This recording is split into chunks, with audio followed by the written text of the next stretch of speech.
Music by Sarfaraz Nawada.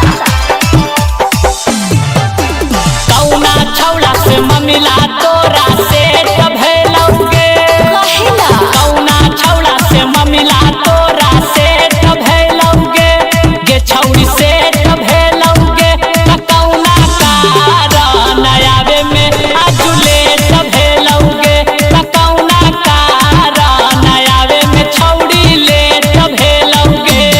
तो सुन ले डीजे वाला छौड़ा से ममला सेट भेलौ रे। डीजे वाला छौड़ा से ममला सेट भेलौ रे। रे छौड़ा सेट भेलौ रे। तो चुमा लेबे देबे में छौड़ा आजू लेट भेलौ रे।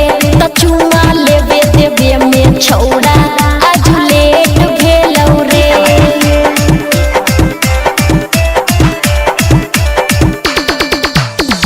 कौन छौड़ा चुसल कौ तोरा उठावा के लाली आगे मिसिए के लाल कैल कौ गोरे गोरे गली आगे।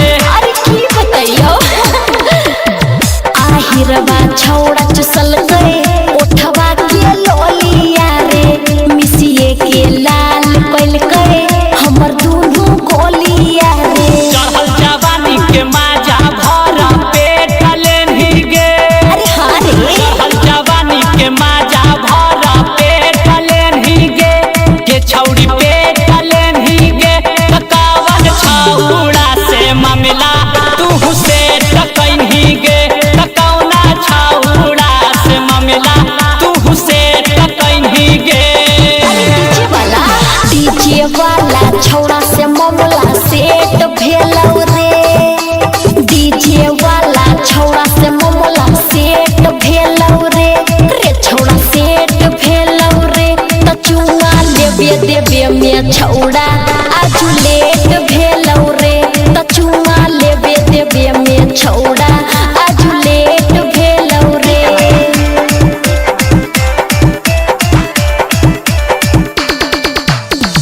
कैसे पोछैलौ तोरा आँख के काजरावा गे कौन छौड़ा बनलौ तोरा नैका ना भारावा गे। अरे छौड़ा कितना बार बताइयो रे।